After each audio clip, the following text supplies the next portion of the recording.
मुळात त्या लोकांच्यावर कारवाई झाली का नाही हे तिने अगोदर बघावं लाचखोर नवऱ्याच्या सुपारीबाज बायकोनी।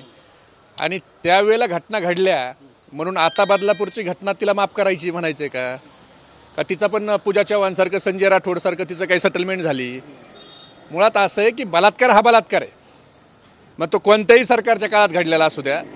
पक्ष फोडण्यामध्ये एवढं गुंतलेलं आहे। आता उरणला घटना झाली, आता बदलापूरला घटना झाली, या राज्यात महिला सुरक्षित नाहीत त्याच्यावर ही बोलत नाही आणि दुसरीकडे बोलतीये। मुळात कसं आहे, तिला कोण गांभीर्याने घेत नाही। ह्या महाराष्ट्रातला काळा कुत्रा पण तिच्यावर विश्वास ठेवत नाही, कारण ती लाचखोर नवऱ्याची बायको काय आहे हे सगळ्या महाराष्ट्राला माहिती आहे। मध्ये हिंमत असेल तर तिने ते सिद्ध करावं। त्या मुलीला मी धमकावलं का त्या मुलीला ह्या सुपारीबाज बायकोनी हिचा धंदा आहे हे तुम्ही झूम करून बघा। त्या मुलीनं नंतर एक फिर्याद दिलेली आहे आणि त्या फिर्यादीत ही लाचखोर नवऱ्याची सुपारीबाज बायको तिला माझ्याबद्दल कसं खोटं बोलायचं हे सांगत होती, मला कसं गुंतवायचं याची सुपारी घेतलेली ही लाचखोर नवऱ्याची सुपारीबाज बायको आहे। त्याच्यामुळं तिला म्हणावं धमकवलं ना तर तुझा नवीन बाप आता महाराष्ट्राचा गृहमंत्री आहे, त्या नवीन बापाला सांग ना चौकशी करायला। मी कशाला सामोरे जायला? तर तुझ्यासारखा तो किशोर वाघ 4 लाखाची लाच घेताना पकडला म्हणून शिपूट घालून पाळणारा मी नाही। आणि फक्त माझंच प्रकरण नाही तर कुचिकच्या प्रकरणातल्या मुलीने देखील सांगितलेलं आहे की ही कशी गाडीत मुलींना बसवती, कसं तिला बाहेर पाठवती आणि इकडं ती मिली, तिला फरार केलं, तिचं अपहरण केलं म्हणून ब्लॅकमेल करती, हे त्या कुचिकच्या प्रकरणातल्या मुलीने सांगितलं। एक माजी आमदार आहे बीडचे भाजपाचे, त्यांच्या प्रकरणात देखील ह्या लाचखोर नवऱ्याच्या सुपारीबाज बायकोने तिचा एक मानलेला भाऊ आहे, त्या भावाच्या मार्फत लाडाने प्रसाद मागितलेला आहे। 5 कोटी रुपयाचा प्रसाद हिने मागितला होता। त्या मुलीला देखील हिने नाला सुपारीला एक अड्डा आहे त्या अड्ड्यात कोंडून ठेवलं होतं। मुळात हिचा धंदा आहे, हिचा धंदा आहे की महिला मुली ज्या अत्याचार पीडिताच्या घटनातल्या कुणी हिच्याकडे आल्या तर नसलं तरी प्रकरण रंगवायचं कसं, त्याला राजकीय रंग कसा द्यायचा आणि समोरच्याला ब्लॅकमेल करायचा। आता ही लाचखोर नवऱ्याची सुपारीबाज बायको ज्यावेळेला माझ्यावर गुन्हा दाखल झाला त्यावेळेला माझ्याशी बोलली, माझ्याशी मेसेजवर बोलली, फोनवर बोलली आणि नंतर मी तिला सांगितलं मी आयोला काय बोललोय त्याच्या रेकॉर्डिंग मी हिला पाठविल्या, पण हिला सुपारी भेटलेली होती। मला माहीत नव्हतं ही इतकी थर्ड क्लास नीच आहे, पण हिला सुपारी भेटल्यावर हिनं कशा पद्धतीनं त्या प्रकरणाला वळण दिलं हे आपण बघितलं। मुळात माझ्यावरच्या प्रकरणात ती बोलते आता संजय राठोडीचा भाऊ झालाय, ही अशीच आरडत होती ना, याच्यापेक्षा जास्त आरडत होती। ज्यावेळेला संजय राठोड उद्धव ठाकरेंच्या सरकारमध्ये मंत्री होता त्यावेळेला त्या संजय राठोडच्या बाबतीत ही मोठ्याने आरडत होती। आता त्या संजय राठोडच्या बद्दल का आता गेली ना कोर्टात, माघार घेतली ना, आता तुझा लाडका भाऊ झाला संजय राठोड, पूजा चव्हाणला न्याय भेटला का? ही या सुपारीबाज ब्लॅकमेलर ही महिला नावाला कलंक आहे। मुळात महिलाच्या अत्याचाराच्या प्रकरणाचा त्या ठिकाणी पाडा वाचायचा आणि गप्प बसायचं, नंतर सेटलमेंट करायचा हा हिचा धंदा आहे। हिचा नवरा लाचखोरी करतो, मेलेल्या माणसाकडच्या नातेवाईकाकडनं पैसे खातो आणि ह्या मुलीच्या अत्याचाराच्या घटनात त्यांच्याकडून पैसे खाती। आणि राहिला प्रश्न, ज्यावेळेला माझ्यावर प्रकरण झालं त्यावेळेला खोट्या प्रकरणात तू बोलली, शेवटी नियतीने ते समोर आणलं आणि तू किती काळी आहेस, तुझं तोंड काळं हे त्या मुलीनीच केलंय।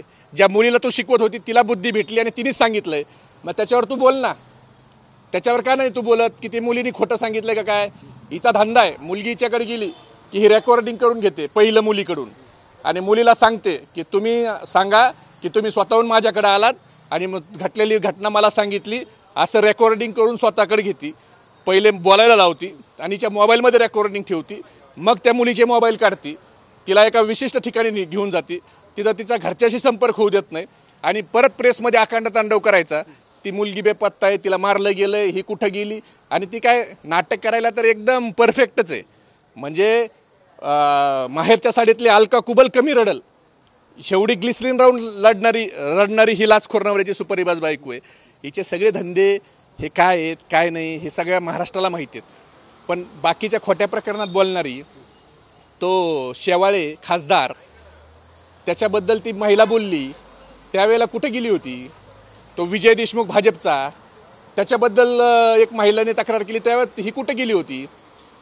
रेणू शर्माने तक्रार दाखल केली त्यावेळेला ही कुठे गेली होती? करुणा मुंडेच्या गाडीत पिस्तूल ठेवला तेव्हा हिच्या तोंडात काय गेलं होतं? कोणत्या दाबनाने हिचं तोंड शिवलं होतं? मुळात खोट्या प्रकरणावर जिथं आपला काहीतरी फायदा होईल, जिथं आपल्याला काहीतरी भेटल, हे सरळ सरळ ब्लॅकमेल करणारी बाई आहे।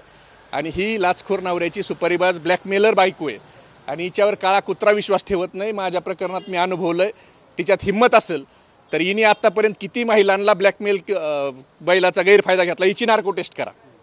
ह्या सुपारीबाज बायकोची, तुझा बाप गृहमंत्री ना, आता नवीन बाप तुझा, तू बाप बदलायची सवय तुला, तर त्या गृहमंत्री बापाला जाऊन सांग, मी जर काही केलं असलं ना तर माझी कोणती चौकशी कर, नार्को टेस्ट कर।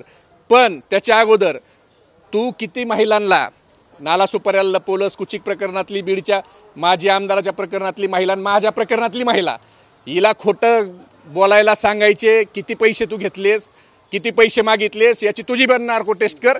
महाराष्ट्राला तुझ्यावर तर काळा कुत्रा विश्वास ठेवत नाही, सगळ्याला माहिती आहे तू भाजपने तुला भुंकायलाच ठेवलंय, तुला दुसरं काही काम नाही, त्यामुळे तुझी लायकी काय हे महाराष्ट्राला माहिती आहे। आणि असल्या लाचखोर नवऱ्याच्या सुपारीबाज बायकाचं हे महाराष्ट्रातला काळा कुत्रा देखील त्याच्यावर विश्वास ठेवत नाही, कारण ही काय आहे काय नाही हे महाराष्ट्राने बघितलेलं आहे। आता संजय राठोडला राखी बांध जाऊन, तो तुझा भाऊ झाला, तिने काहीतरी दिला असेल ना तुला, असे बरेच भाऊ हिचे झालेले आहेत।